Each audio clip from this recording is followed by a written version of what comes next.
Another shock out of the Fulton County Jail, an inmate stabbed to death.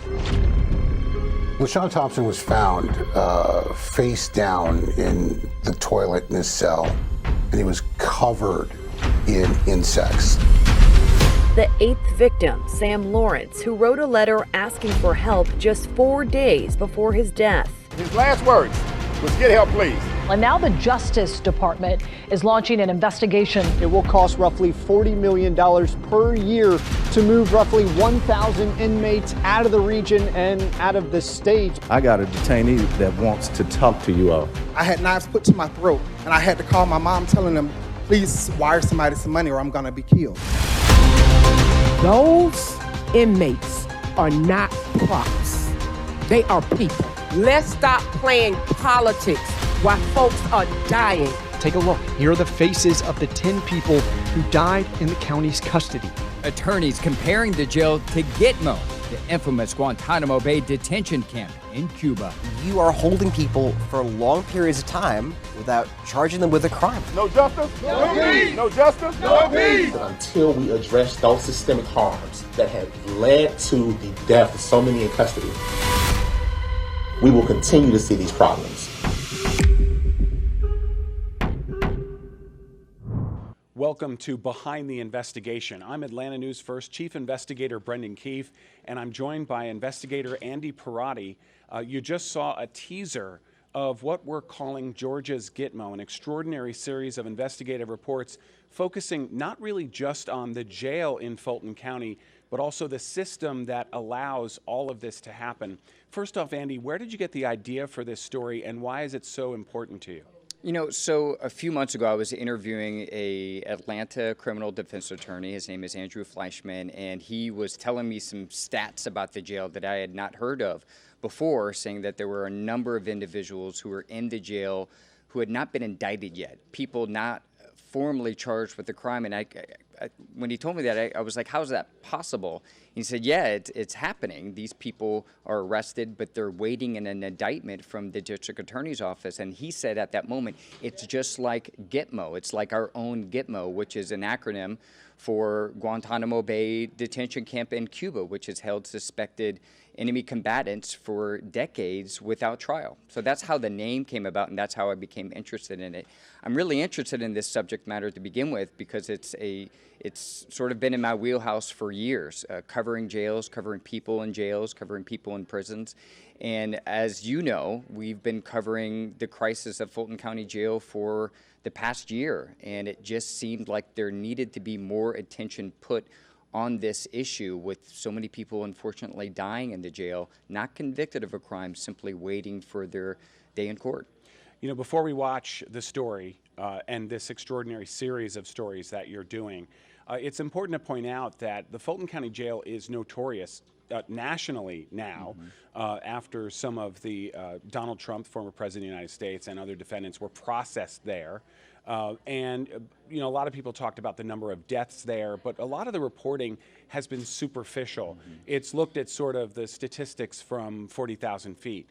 What you really do is look at the underlying problem. I mean, what I love about investigative reporting is we don't just go and look for the simple surface answer. We keep digging till we hit bedrock, and you find the systemic and institutional failures. And I don't want to spoil it too much before we listen to the story, but what you really did is you went to all of the power players and really held them accountable for their role in the fact that so many people are not only awaiting trial, many without representation, but some of them haven't been indicted, and they're in there for weeks, months, years, and even one longer than a decade, awaiting trial on charges. Because, again, it's important to point out, I know you and I have talked about this a lot, but the jail is not a prison. It's not where you're generally sentenced to go to serve out a sentence after you've been adjudicated. It's where you're awaiting trial on charges. Most of these people are in there for pretrial detention. There's a smaller population that's in there because they've been sentenced to a year or less in jail. And as a result, they're innocent till proven guilty. Is that part of why you wanted to do this story too?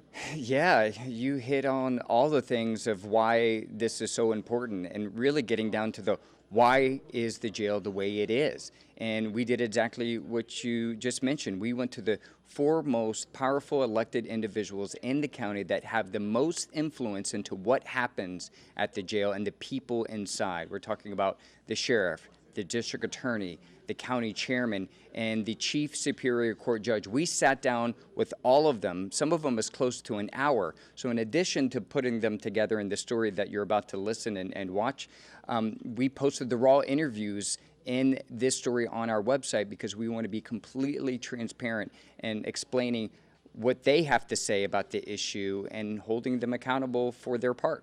And I know we do have a lot of followers who are students or fellow investigative reporters. Folks, this is a master class in how to do investigative interviews to get the interview subject comfortable enough to essentially get down to the rock bottom truth. Let's listen to the story. We'll talk about it on the other end. It really scarred me for life. DeAnthony Tober has never served in the military, but says what he witnessed while detained inside the Fulton County Jail felt like war. I saw people die. I saw people get stabbed. Atlanta police arrested DeAnthony and his former roommate for murder in 2019. This past July, his attorney argued the district attorney had no proof he was involved. There's no physical evidence that Mr. Tolbert assaulted anybody, fired a gun at anybody, drove the vehicle that night. Frustrated, the 25-year-old spoke out in court. Excuse me, Chairman Vernon, I don't need no disrespect, but this is my life, so I only have one chance. After waiting 4.5 years behind bars to prove his innocence, the jury found him not guilty. How did this impact your mental health? I ain't even gonna lie to you, it tore me up. I'm scared right now because I don't have nobody. I don't have a support team. When I got out, it's like they don't even have programs to help people in my situation. I really did lose everything, and even my kids. I can't even have my family no more. He lost his home, lost his job, and he almost lost his life. Stab right here.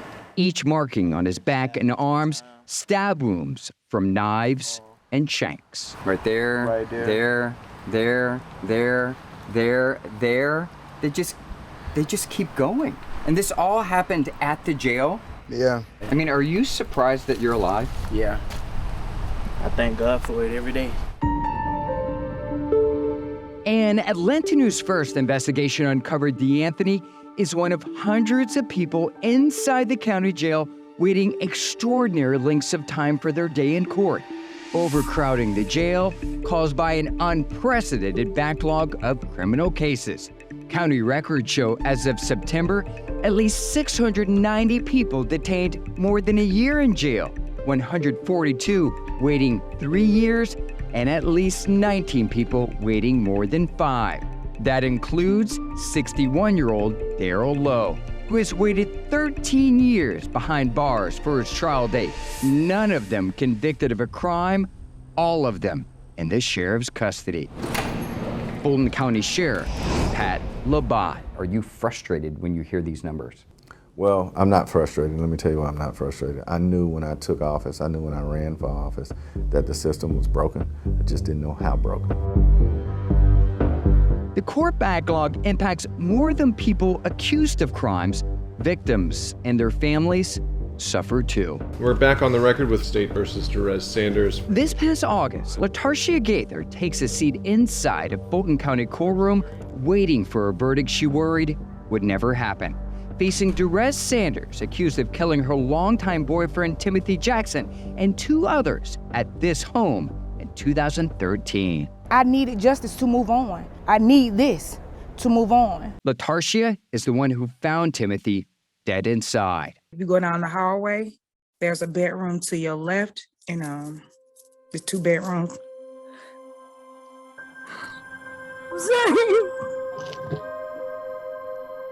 I wouldn't wish that on my worst enemy, finding somebody that you love and care about with their head blown off like that.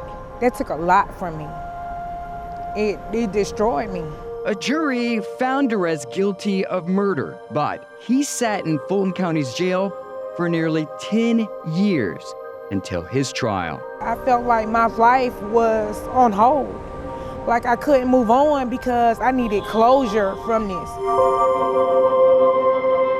Was your jail ever intended to house someone 10 years waiting for trial? Well, the direct answer is no. We were never intended as a penitentiary or as a state prison.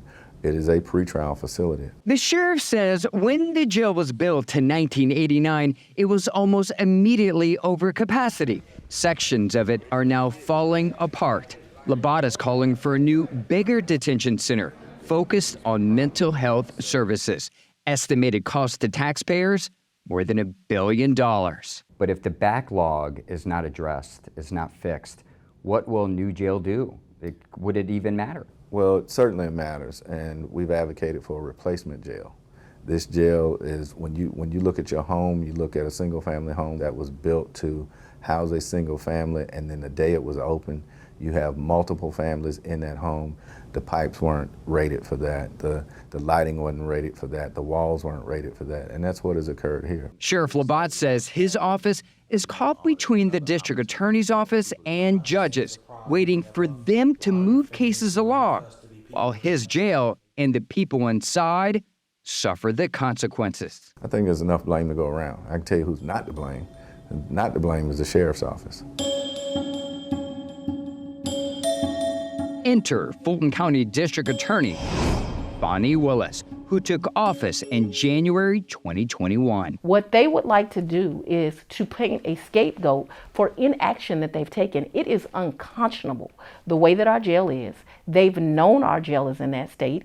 People need to be in safe conditions. But does the DA's office contribute to the problem? According to records from the county clerk's office this past summer, there were 1,232 people inside the jail who have yet to be indicted, about 60 of them waiting more than a year. People now formally charged with the crime, waiting for District Attorney Bonnie Willis's office to take the case through a grand jury to determine charges, while they sit behind bars. People need to be timely indicted, timely tried, and given the opportunity to force the state to prove its case. Atlanta criminal defense attorney Andrew Fleischman criticized the DA on Twitter earlier this year, writing, "Willis has been keeping people in jail without trial or even indictment for years. Wright Street has become our very own Gitmo." Fleischman comparing the county jail to the Guantanamo Bay detention camp in Cuba, which has held suspected 9/11 terrorists without trial for decades. You are holding people for long periods of time without charging them with a crime or giving them due process.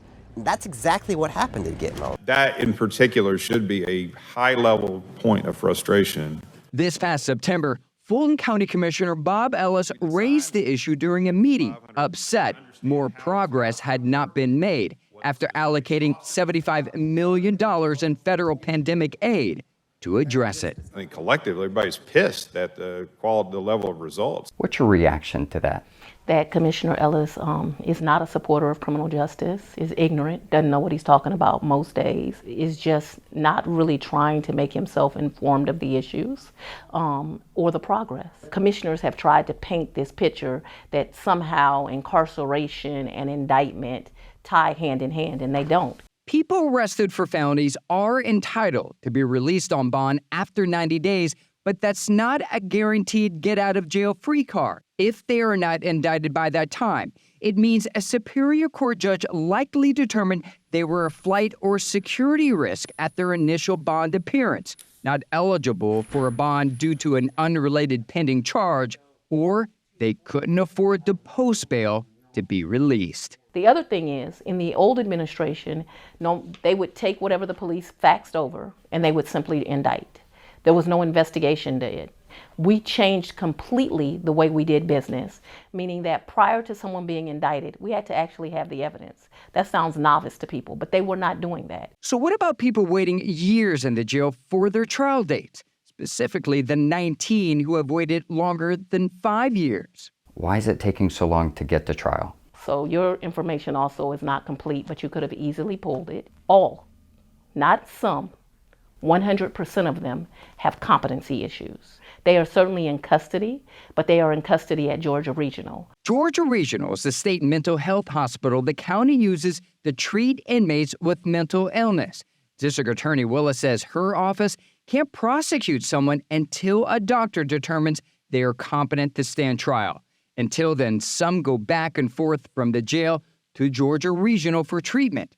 Atlanta News First uncovered 7 of the 19 waiting 5 years behind bars have never been to the hospital, all stuck in legal limbo. When you have people that are so severely mentally ill, extremely violent, not someone you want on the street, not someone your neighbor wants on the street. While Willis says her office has made strides reducing the court backlog, it continues to grow. So far this year, pending criminal cases spiked to 23,000, a 28% increase since December. The DA says she needs more staff to tackle it. I'm also not going to apologize for saying this office needs adequate resources. We need more investigators and more lawyers and legal support staff that can support them. Coming up, Fulton County's chief judge responds to criticism. He's not doing enough to address the problem. Plus, why the head of the county's commission blames the public for the jail's failures. The voters are at fault in all of this from my perspective. It's your fault.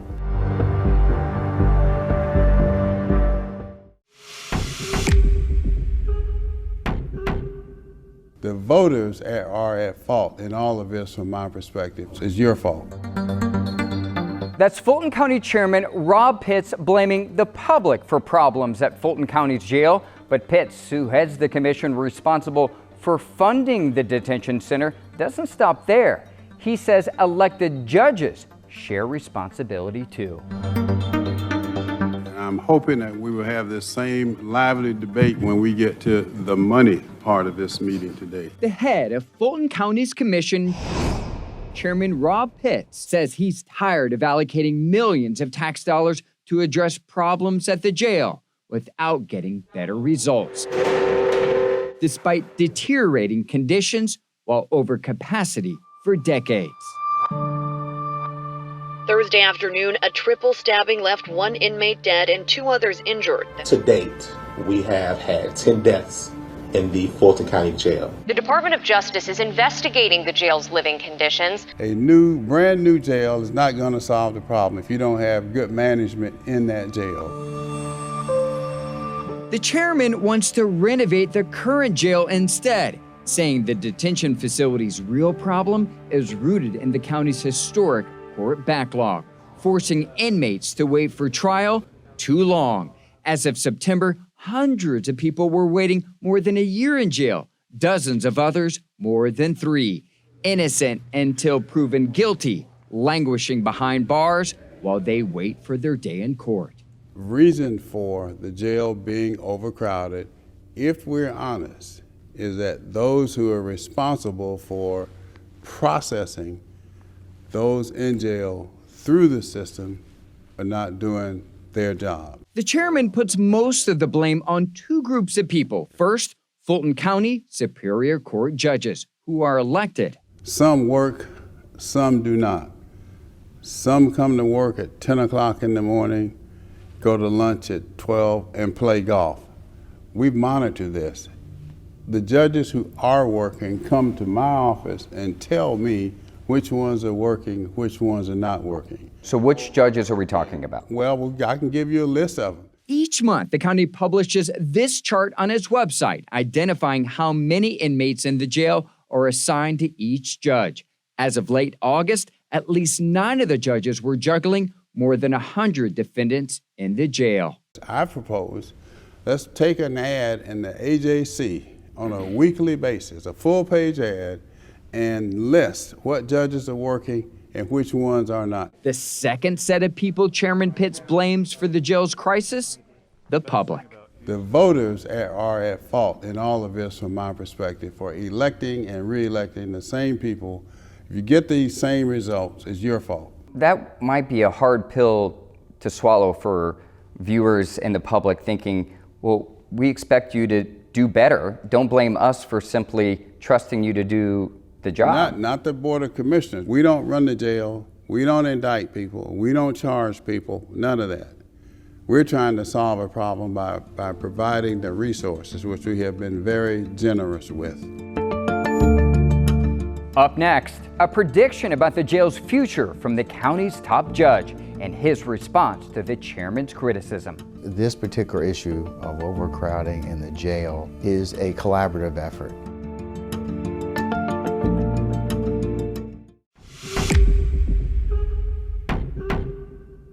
Hundreds of people inside Fulton County's jail have waited years for their day in court, overcrowding the facility, creating dangerous conditions. The county's chairman blames elected judges for not doing enough to address the problem. We sat down with the court's chief judge to get answers. Motion on the floor is to rescind the contract. Ask the head of Fulton County's commission who's to blame for overcrowding at the jail. Chairman Rob Pitts points to Superior Court judges and the voters who keep them in office. Some work, some do not. Some come to work at 10 o'clock in the morning, go to lunch at 12, and play golf. We monitor this. The voters are at fault in all of this from my perspective. It's your fault. Any other witnesses, Ms. Bell? Fulton County Chief Superior Court Judge Earl Glanville. What's your response to what he said?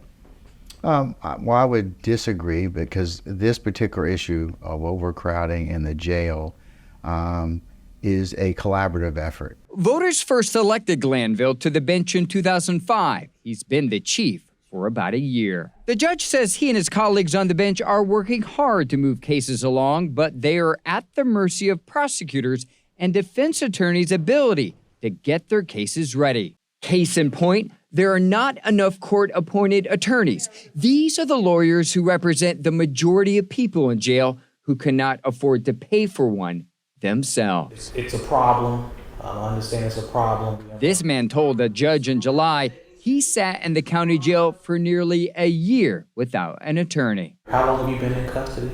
11 months. And have you seen about to be 12 months on the 13th of August. August, okay. And has anyone come to see you? Any lawyer? No one. Okay. The whole public defender system is just very important because if you don't have public defenders, criminal accused, it affects their ability to have adequate representation. Judge Glanville says cases are also held up by the overburdened crime lab at the Georgia Bureau of Investigation, which can take months for it to test drugs and firearm ballistics needed before the DA will pursue charges or drop the case. If I'm a defendant and that science will exonerate me, or at least give me a better understanding of where I stand with that case, there's nothing I can do until I get that data point. This past December, Judge Glanville signed this order suspending defendants' ability to request speedy trials, citing the pandemic and an overwhelming backlog for the reason. It ended in July, but the result, potentially thousands of people unable to move their cases forward for months. Do you think that suspension impacted the backlog during that time? I would say so because we were not able to try as many cases during the pandemic given the health concerns. So yeah, it had an effect. To address the backlog, the judge says his colleagues created a temporary program to fund more court-appointed attorneys. They're also holding court inside the jail on Saturdays, but they need the commission to fund more judge positions. A year from now, what do you think the numbers will be, or what do you think the conversation will be? The conversation will be that these numbers will continue to decrease. We're constitutionally mandated to give you time and opportunity to have your case heard, either before a judge or jury, and that's what we're going to continue to do. County commissioners have yet to decide whether they will approve funding for a new jail that could exceed more than $1 billion. We'll keep you posted. In the meantime, you can watch the full interviews with the sheriff, the DA, the county chairman, and the chief judge in this story on AtlantaNewsFirst.com. Thanks for watching. And Brendan, while I was investigating and producing this piece, Georgia state senators have announced that they plan to investigate the jail problems themselves, holding a hearing in the next few days. Wow. And also, county commissioners have not determined whether they're going to fund a new jail, which could cost more than $1 billion. You know, Andy, a lot of times, you know, investigative reporters, we're hammers, right? So everything looks like a nail. And when we go to do these interviews, especially accountability interviews, all 4 of these primary interviews that you did with officials were accountability interviews. You had some emotional interviews sprinkled in there, but really it was about holding the powerful accountable. Very often when we sit down with officials, we treat them with a heavy hand. Again, we're the hammer, they're the nail. And so we fire these sort of rapid fire questions that I'm certainly guilty of this, where we ask a question where the question itself is the accountability, no matter how they answer. In this case, you used a very different method, and I don't want to put words in your mouth, but what was your interview style here in order to extract the truth that you were able to show all of us? Well, I think it just started with my initial request, and I'm very transparent before I do any interview, especially interviews with officials seeking some sort of accountability. And I sent them a very lengthy email saying, here are my findings, and here are the issues that I'd like to bring up as part of the interview. Not all of them said yes immediately. Some took weeks to schedule. Some took... Will you tell us which ones? Well, I'd say that the chief Superior Court judge was the most difficult to nail down. Yeah, they don't like to generally give interviews because they're independent arbiters, right? So they don't want to share their opinion in an interview. But it sounds like this was important to the chief judge, despite the fact that, you know, there was a lot of blame pointing in all directions. Everyone really, this is important to what they do. Yeah, and people forget that judges here in Georgia, Superior Court judges, they're elected. So they have to be careful about what they say because of them leading a courtroom in cases. But at the end of the day, I believe that their voice is important to this conversation because voters put them into office, and we should know a little bit more about their judicial philosophy and how they approach things and how they're tackling this very complex, big issue impacting a lot of people. You know, again, just to stick on the interview style for a second, I just was very impressed. You know, I've been a journalist for 34 years, and to see your interview style, the way you were able to get all 4 officials comfortable enough to not only tell on themselves to a degree, but also to sort of point the blame elsewhere. I don't want to sensationalize it in any way, but it reminded me of a circular firing squad. Everybody had some blame for the others in the story, and there wasn't as much taking of responsibility for each individual's sort of, you know, ability to fix this. What you didn't hear was a lot of solutions, right? Or am I imprinting my opinion on this? You know, it was a little bit of both. And I actually brought that up in a couple of the interviews, basically saying, hey, you're saying this is the blame, and then the DA saying this is the blame. Why is there no consensus of what is causing this problem? I wanted them to know that I recognized that, and I wanted them to know what their peers, what their folks in the office down the hall or across the street or at the sheriff's office was saying about what they were saying was to blame. And it is really interesting that there doesn't appear to be a broad consensus. Now, there was some. I think that many of them believe that more judges is needed. But there was a consensus of whether a new jail is needed. The chairman does not want a new jail. He is tired of allocating millions of dollars to a facility that he says hasn't gotten any better, or a criminal justice system. I mean, last year they allocated $75 million in federal pandemic aid, and county commissioners are frustrated that more isn't being done. So yeah, there is a little bit of that circular firing squad situation here. It wasn't my intention to do that, but if you listen to the interviews, in some areas it does appear to be that. But there are some solutions that they are offering. I think the DA says that she needs more staff herself. The DA and the judge both said that we need a more robust crime lab to test drugs and ballistics.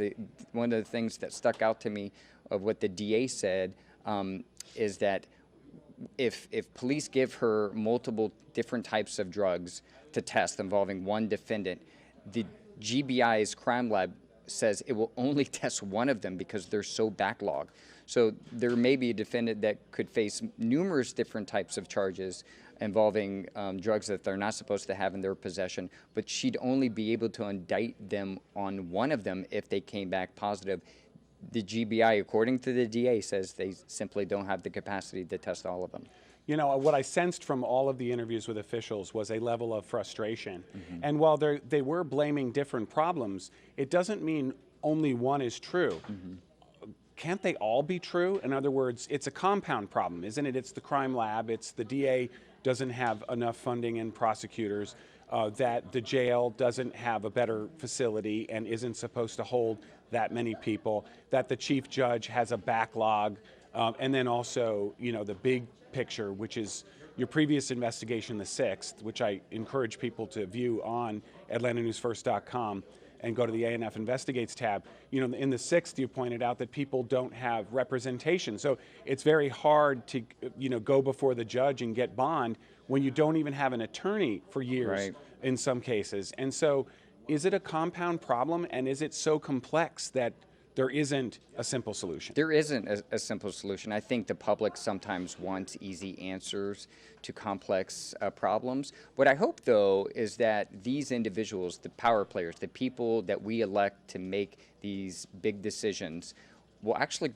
come back and actually watch these raw interviews with their peers so they can see, you know, I think the sheriff said that we're all in this together. The judge said we're all in this together.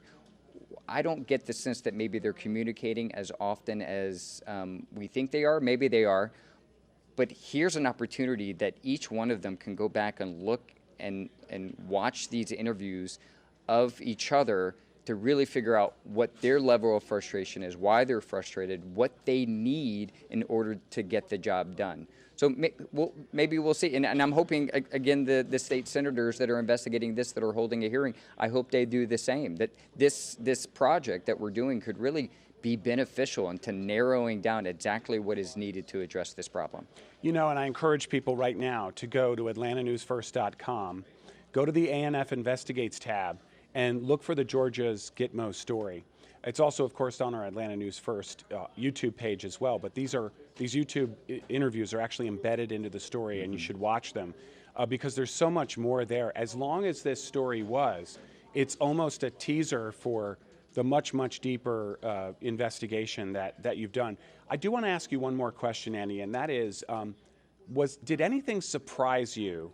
And let me back up and say that when we're doing these interviews, I don't know about you, but I kind of feel like a proxy either for the viewer or sometimes for those who are the voiceless or whose voices need to be amplified, that I'm sort of representing them while I'm doing the interview.